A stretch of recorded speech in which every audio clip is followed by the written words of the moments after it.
पंहिंजा वे ड्रामे जी नई अपडेट में तव्हां सभिनी फ्री ॿारनि खे दिलि वारनि खे सिंधी ॿारनि खे ख़ुशि आमदीद। दोस्तों अॼु रिव्यू करण वारा आहियूं मेगा सोप सीरियल पंहिंजा वेरी। अचण वारा एपिसोड ज़बरदस्त सनसनीखेज़ दिलचस्प थियण वारा आहिनि। इन्हनि में तव्हांखे बहितरीनु अपडेट्स मिलंदा। जी हाँ दोस्तों, अचण वारे एपिसोडनि में हाणे तव्हांखे काफ़ी अहिड़ा नया सीन ॾिसण वटा मिलंदा जेको कहाणी खे यू टर्न ॾींदा। यानी पंहिंजा वे ड्रामे जी हाणे कहाणी धमाकेदार थियण वारी आहे।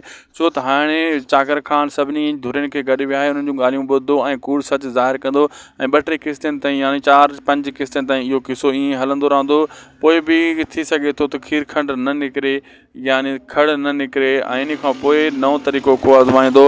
यानी हिन ड्रामे खे थोरो किस्तनि खे वधाइण जे लाइ बि कुझु कयो पियो वञे। अहिड़े हिसाब सां अचण वारा एपिसोड तव्हां ऐं असांखे नए अंदाज़ में ॾिसण वटा मिलंदा पंहिंजा वेरी ड्रामे जा।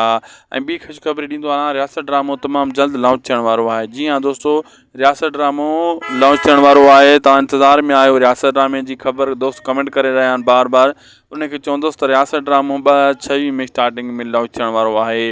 असांखे ॾींदा इजाज़त दोस्तों। इन ख़ुशी में महिरबानी करे शाहिद खोसो व्लॉग यूट्यूब चैनल खे ज़रूरु सब्सक्राइब लाइक शेयर कंदा। ही अव्हां जो ई पंहिंजो पुराणो चैनल आहे ऐं ज़बरदस्त।